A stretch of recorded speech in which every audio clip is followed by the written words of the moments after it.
Hey everybody, welcome to Money's No Object. I'm your host, Dylan Howell, and I could not be more excited to continue sharing with you guys personal finance topics that I think could be useful for you in your long-term financial journey.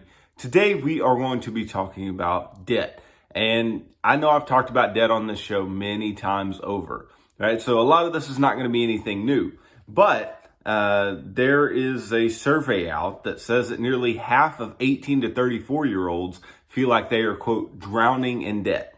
And we're going to talk about why this is, what this drowning feeling may be coming from, and then what are a lot of the symptoms of being in debt and exactly reasons that debt is ultimately bad for you, even if you may be hearing from different sides saying that debt isn't as bad as it's cracked up to be. I'm here to say today that being out of debt is the best way to build long-term financial freedom. So stick around for a discussion of all that and more in today's episode. Before we get started though, if you could go down below, hit the big red subscribe button, like this video, leave me any feedback in the comments down below, and I'll be sure to respond to anything you leave down there. If you're listening on Apple or Spotify podcasts, be sure to subscribe and leave me a review on either one of those platforms. Follow me on social media at MNO with Dylan. And that's really good supplemental materials to all the things I'm putting out in these long form episodes on YouTube and the podcast every single day. And then if you need somebody to help you to build a financial plan and keep you accountable to that plan over the long term, then I can do that. Just DM me on any of the major social media sites and tell me that you are interested in financial coaching sessions. And you and I can begin working together, pushing towards your long-term financial goals and ultimately pushing you on towards long-term financial freedom, which is what I'm hoping for every single individual who's watching or listening to this show on a day-to-day basis. Now, look, it is very easy to feel overwhelmed by debt, right? Whether it's student loans, even though they're deferred, the payments are deferred right now, right? Unpaid student loans can be a big stress on us all because we know eventually that those are going to come due. Ever increasing credit card balances, right? When you know the interest rates are, 19, 24%, whatever, that can be, very costly and can really eat into your monthly income. A monthly car payment, right? Car payment on a car that you thought, hey, a new car is probably better because it's more reliable or whatever. And now you're seeing that, you can't afford this car that you really wanted, right? These things can be reasons why young consumers feel like they carry a huge financial weight on their shoulders. And it's no surprise that so many people feel the way they do about being in debt. In fact, a survey conducted by Select and Dynata found that nearly half, 44% of 18 to 34-year-olds feel like they are, quote unquote, drowning in debt. Right? While it can seem sometimes, difficult to find a light at the end of the tunnel, the best thing that we can do about our debt, the best thing that we can do about being in debt, and I say our debt, I am not in debt, right? I've gotten out. And it's one of the reasons that I tell you guys all the time to be out of debt, because I found it being the most freeing thing that I could find when it comes to being financially independent, being financially successful. It is very freeing to be out of debt.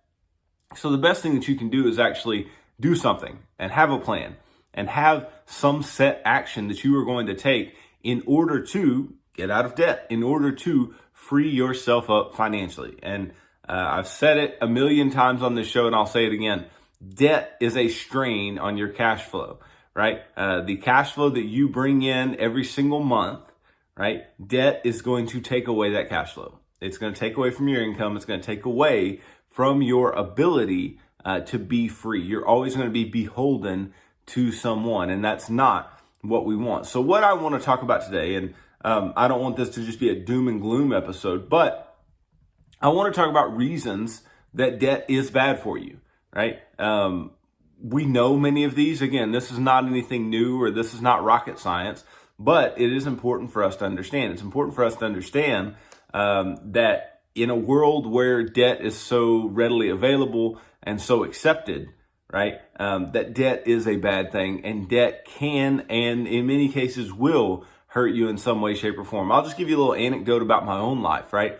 I've told you I'm out of debt. I don't have debt. My wife and I, we remain debt free.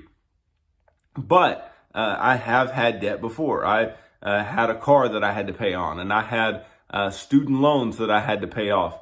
And those things aren't fun, right?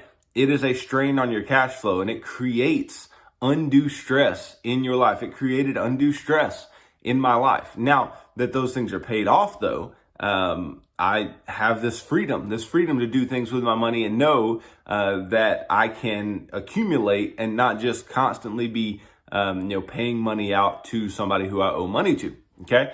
So being free of debt is a very, very big deal. And we'll talk about why in today's episode. But let's start with the reasons that debt is bad for you. So the first reason is that debt encourages you to spend more than you can afford. What does everybody say? If you never really heard a lot about personal finances growing up, you didn't learn a whole lot. Probably the one thing that everybody has heard is live below your means, right? Or live on less than you make. And debt encourages you to do the exact opposite. It encourages you to spend more money than you actually have in your bank account, which is a problem because debt is not the ability to buy more than you can actually afford. What debt is the ability to defer payment on what you are purchasing, right? The ability to spread payments out and to add this penalty for spreading payments out called interest, right? If you think about interest in that way, it'll really drive you nuts. It'll really drive you nuts that you have to pay any interest on any of your debts because all that interest is this penalty for deferring your payments. So it really makes you want to pay for everything right up front and not have to pay any interest, right? So debt encourages you to spend more than you can afford. And how many cases is this 100% true, right? People go out and they buy cars that there's no way they could come up with the cash to buy that car, but they're allowed to go into debt for it because they can make the payment, right? They're allowed to go and take out, all this credit card debt and be tens of thousands of dollars in credit card debt, but they could have never or would have never spent their income buying whatever they purchased with that credit card. So debt encourages spending, and specifically in a way that, a lot of people aren't going to be able to repay, or it's going to put them in a place where it's very difficult to repay, which is why so many young people feel as if they are drowning in debt. Okay, so that's the first thing. Then the second is debt costs money, right? It feels free, but it costs money, right? When you go, just think about this, right? Let's say you own a car right now and you go and you want to buy a new car. You go to the dealership and you say, okay, I'm going to use my trade-in as my down payment, right? And I'm going to trade this car in and I'm going to get a new car. Well, other than, just some basic fees and, sales tax and whatever else, right? You're going to leave the lot with a car having not paid for that car, right? It makes the transaction feel like what you did was basically free, that car was basically free. Even though you're going to have to pay for it on a month-to-month basis, it feels pretty free, right? And even on a smaller scale, just think about every time you swipe a credit card, right? Every time you swipe a credit card, does it feel like you actually just spent money? It should, but ultimately when you're swiping that card, you're like, nothing happened. I didn't have to make any type of real transaction there. That's why cash is so powerful in your finances, right? Because if you spend cash, there is a finite amount of cash that you can spend, right? But if you're swiping your card, even though that is finite as well, right? There is some upper limit. That limit is so high, we don't ever want to hit it typically, right? So it doesn't feel like anything when you're spending $100. Whereas if you gave somebody a $100 bill, you would very likely feel that, right? In general, you pay a price for the debt that you create. That price comes in the form of interest. Okay, the higher the interest rate, the more you'll end up paying for your debt. So the debt actually costs you something, right?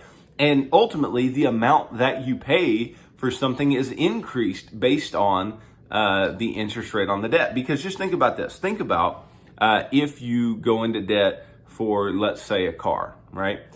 There's a reason that car loans, other than the quote unquote 0% loans, which we've talked before about how something being 0% does not necessarily mean 0%. It means we're not going to factor in an APR, but it is factored into the price. That price that you're paying already has that 0% interest, baked in. But that's the reason why, other than that, when you're buying like a used car, you're buying a used car and you can only get so low a rate on that car because the car dealership knows that inflation is going to run, right? And that they're going to be on the losing end of you purchasing this car the longer your fixed payments go on, and your rate is so low. So ultimately, they know that they're going to have to beat inflation with the amount of money that they're bringing in for these vehicles. Not to mention the sticker prices they put on these vehicles is quite the fair markup for any wholesale value of that car. So that's just one example, but I must say that debt does cost money, and even when it looks like it doesn't, even when it says it's 0%, just look at what's baked into the price of whatever asset or, in this case, liability you're trying to purchase and bring into your life. So debt costs money. Now, what else does debt do? Debt borrows from your future income. Okay, so every time you go into debt, you aren't just costing yourself money next month, right? You're costing yourself money next year and 5 years from now and all these different things, right? So what we do is we like to defer the costs of all these things via debt, right? And then what happens is we have less of our future income. We have less disposable income. That's why I say that debt is a strain on your cash flow, because that income, that cash flow that you're bringing in, you're not able to keep it. You're not able to keep it in your own pocket because you're taking on all of these unnecessary liabilities, right? Anytime you take out a loan or charge something to your credit card, you are borrowing from the money you hope to earn in the future, right? Do you want to spend your money for something you've already used up and you don't get much value from anymore? You never know what changes may happen in your income, so it's better not to mortgage your future. Now, I don't want to make this about student loans, but just think about student loans for a moment, right? One of the reasons that we feel so strongly about student loans and want them, forgiven and want them taken care of and all these types of things is because we don't feel a connection with what went on with our student loans, because we paid for something and now we're like, okay, you're 10 years into your career or whatever, and you're like, how much did my college degree really help me where I'm at in my career? So you feel like you've been gypped. You feel like, why should I repay this, right? And so you're borrowing from your future self, but it's something that you really don't get much value from anymore. Same thing goes with your credit cards, right? You go and you max out your credit cards on a bunch of frivolous stuff. Well, it's stuff that's not providing you a lot of utility or any utility at all anymore. And yet you're having to pay on that credit card debt balance. So just being thoughtful about that, being knowledgeable about the fact that your future income is going to have to pay for your current self, that is a big issue. That's a big problem. And I say all the time that when you are taking out debt, what you're doing is you're saying, I would rather not sacrifice today, right? I would rather take the easy road today, get what I want today, and sacrifice later. But that is not the road to financial freedom. The road to financial freedom is daily sacrifice, right? Sacrificing as soon as possible, all right? And you don't even have to sacrifice big as soon as possible, but sacrifice sooner than later and then get what you want later on, right? But if you get what you want now in lieu of sacrificing, in lieu of putting away your income for whatever you want to purchase and paying for it in full, then you are going to end up behind the 8 ball in your finances. It's true. I've seen it time and time and time again. It's proven that going into debt is only going to tie up your future income in a way that you don't want it to. Now, the fourth reason that debt is bad for you is that high interest debt causes you to pay more than the item costs, right? So if you buy a $2,000 living room set on your credit card at 11% and only make the minimum payment, you'll end up paying more than $3,600 for that $2,000 item by the time you completely pay off your debt, right? That's $1,600 more than the future cost. That is $1,600 more than the furniture costs. Even if you raised your monthly payment to $100 and paid off the balance, you'd still pay close to $220 more than the cost of the furniture. On the other hand, you could set aside $150 a month for 14 months and pay in full at no extra cost. But again, What's that doing? That is stealing from your future income. You're saying, hey, for the next 14 months, I'm going to steal from my income and take $150 a month and put it away. That's not what we want to do, right? Do you really want to be paying for your furniture on a month-to-month basis? No, I want to buy some furniture, put it in my home, let it sit there, and guess what that furniture is going to do the whole time you sit there? And we talk about this with cars, but rarely do we talk about it with something like furniture. What's a piece of furniture going to do? It's only going to go down in value as you sit on it and lay on it, and as you spill things on it, and all these different types of things. It's only going to become less and less valuable. And we talk about this with cars all the time. Why in the world are we going into debt for depreciating assets, right? And that's what furniture would be. So this is just an example, and especially with a credit card, or if you go and take out a payday loan or whatever, those high interest rates are going to make you spend way more than whatever the underlying item is really worth, and it's not going to be worth it to you over the long term. Over the long term, what is best for you is saving up money to buy whatever it is. And I'm thinking about furniture here, but everybody thinks, oh, when I move, I have to get new furniture and I have to get all new stuff to decorate the house or whatever. And it's just not true. It's all a fallacy. It's all a farce. It's all just you making things up in your head, you wanting to keep up with the Joneses, you wanting to look good to your friends. It is not reality and what's best for you financially. So high interest debt can cause you to pay more than the item costs, and that is a big issue. Then the fifth reason that debt is bad for us is that debt keeps you from reaching your financial goals. Now, why is this, right? Many of our financial goals are predicated around what? Are predicated around the money that we save and put away for our future, right? And if you are constantly having to give away your income, right, in order to pay for your debts, then what you're doing is you are losing the ability to purchase appreciating assets. You're losing the ability to invest your money for your future. And you're losing the ability to spend money on the things that you actually want to spend money on, right? You're losing the ability to give money in a very generous way, right? Your cash flow is being strained. And when your cash flow is strained, you are having to sacrifice other parts of your financial life, right? So our financial goals get lost in the mix. It gets lost in the fact that we are constantly having to pay on this car or pay on this credit card or pay on these student loans or pay on whatever it may be.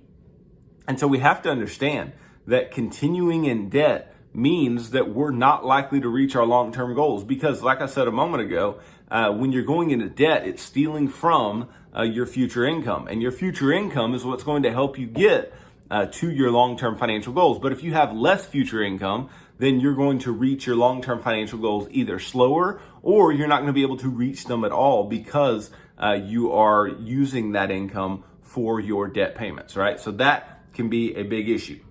Then the sixth reason that debt is bad is that debt can keep you from owning a home, right? And I think one of the biggest things, especially in American life, that is very sought after, something that we really want to do financially is to own a home. And it's not a bad idea. People may say, oh, that's a bad idea financially because of the lack of appreciation or whatever, but it is an appreciating asset. It does provide stability to you and your family, right? And it is, in many cases, a large part of people's net worth. So credit card, auto, student loan debt are all considered when you apply for a home loan, right? If your other debt payments are too high, you may get turned down for a mortgage loan. In most cases, your total monthly debt payments can't take up more than 43% of your income. So I want to stop right here. I'm going to ask you a really difficult question, and this may really open your eyes. Are your monthly debt payments more than 43% of your income? And sadly, for many of you, the answer is yes.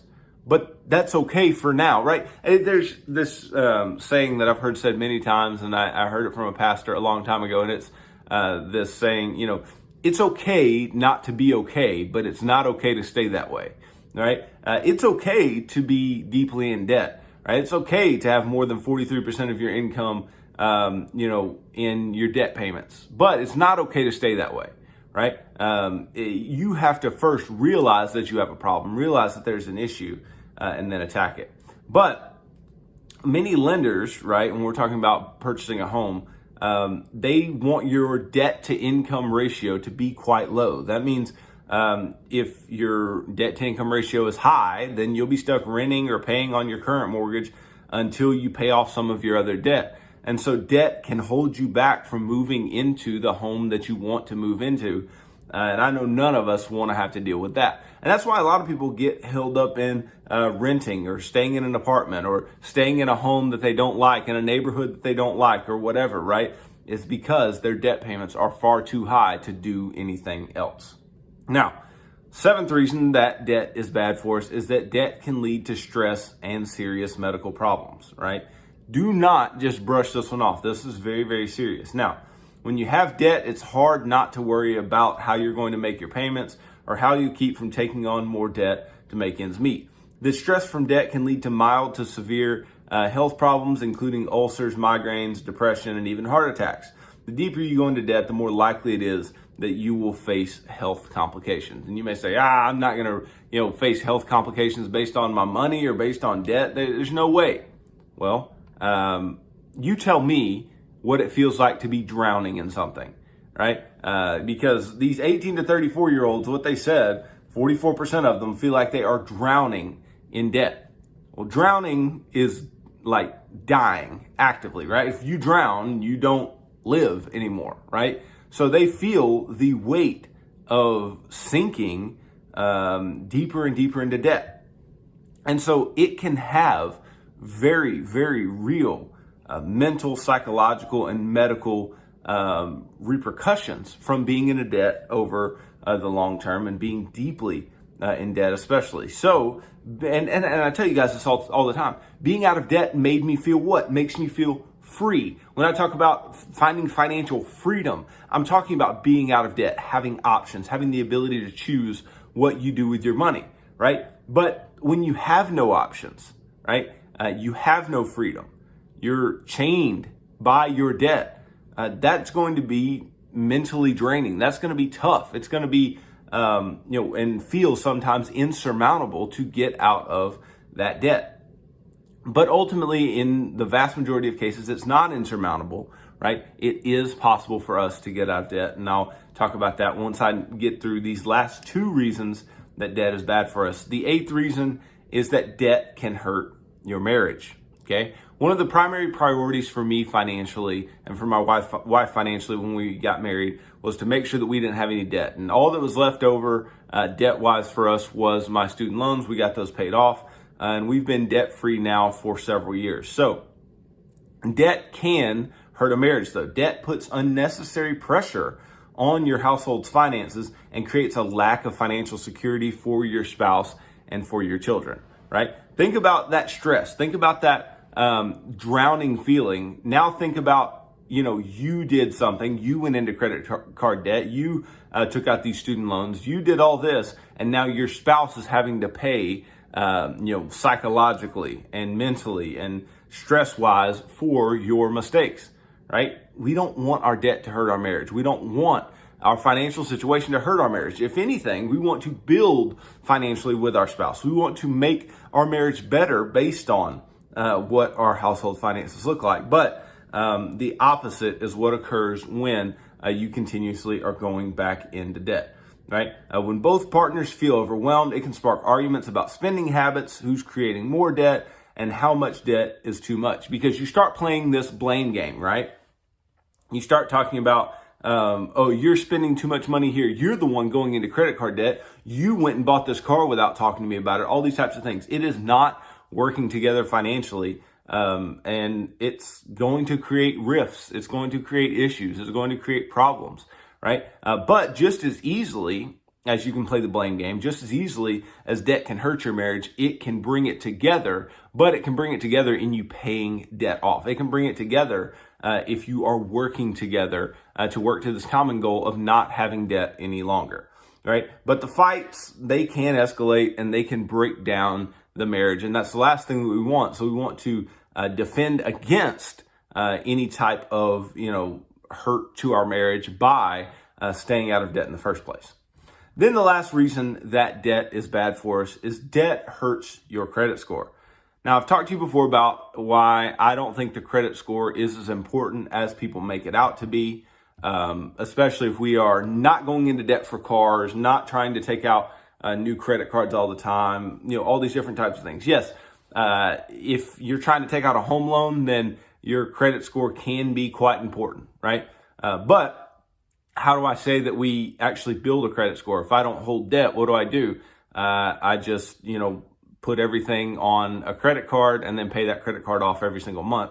But I've also talked about the dangers of that, and you can go back and watch some of those episodes again as well, right? I want you guys to understand that anytime you're dealing with a debt product, that debt product is created in order to make you pay interest, right? But again, that is the last thing that we want, and that is the last thing that we need in our financial life, and because what it'll turn into is it'll turn into bad habits. It'll turn into actually having to pay interest on your debt, and that is not what we want. But part of your credit score, 30% to be exact, is based on the amount of debt that you have, right? The more debt that you have compared to your credit limits and original loan balances, the lower your credit score will be, okay? Even if you're not shopping for a credit card or loan, right, your credit score affects your life and the cost of other products and services such as auto insurance, right? And this is one situation where the cost of something that is not directly impacted by your financial life can,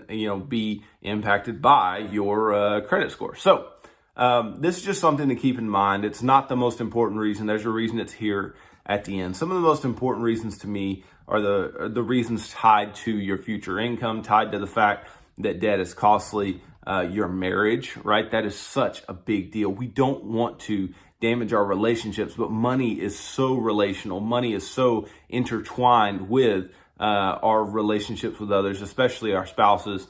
But working together is a big deal. Getting out of debt is a big deal. And so what do I say about debt? What is the prescription for all this? The prescription is to have a plan. The prescription is to get out of debt and to actively be working your way out of debt if you are deeply in debt. And I have a plan for this. It's called the Financial Action Plan, right? The Financial Action Plan tells you to do some simple things. It tells you to budget uniquely every month, right? And I have walked you through how to do that many times. It tells you to have some emergency savings, some small 1 month worth of household expenses, emergency savings. Then it tells you, hey, if you are offered free money by your employer, take it in an employer-sponsored retirement account via a match. Just take the match, nothing more, nothing less. Start that investing. Then it says, now, if you have any consumer debt other than your mortgage, use every other bit of income that you have and get out of all of that consumer debt, right? And the getting out of consumer debt is right there in the middle of the Financial Action Plan because it is the breaking point. Right? It is the point by which if you can get past that, if you can get out of consumer debt, then you have so much income that's freed up to do all of the next things. And those are build up a fully funded emergency fund to where, if you lose a job or if something happens, you have big medical bills that were unexpected, then you can pay for those things in cash and you don't have to go back into debt like you may have had to do previously. Then you invest 15% of your household income in the sixth part. At least 15% of your household income for your future, retirement, your kids, all those types of things. Then in the seventh part, which is concurrent with the sixth, you're working to pay off your home early, because we talked about home loans earlier and why I think, being out of debt on your mortgage can still be a very big and very useful thing. And then the eighth part is maxing everything out, investing in everything that you have the ability to invest in, and maxing everything out and really growing your money for your future. And then the ninth part is to just give so extremely generously, and that should be done after you get your home paid off. Just give as generously as you can, as we should be giving all the way through the plan. But at this point, you have so much free cash flow. You can just be generous. You can be a good steward of the money that you've been given. And all of those things are predicated on this fact that we are out of debt. So if you're from 18 to 34, or if you're older or younger, I don't know how many people younger would feel like they're drowning in debt. There is a way out, and I provide you with a way out in the things that I do in my financial life that help me to get out of financial distress, right? Maybe I wasn't in near the distress that you guys are now, but being in debt feels like a big weight on your chest, and I want to help you get that weight off and help you to be financially free. So thanks for watching this video. If you could go down below, hit the big red subscribe button, like this video, leave me any feedback in the comments down below, and I'll be sure to respond to anything you leave down there. If you're listening on Apple or Spotify podcasts, be sure to subscribe and leave me a review on either one of those platforms. Follow me on social media at MNO with Dylan. And that's really good supplemental materials to all the things I'm putting out in these long form episodes on YouTube and the podcast every single day. And then if you need somebody to help you to build a financial plan and keep you accountable to that plan over the long term, then I can do that. Just DM me on any of the major social media sites and tell me that you are interested in financial coaching sessions.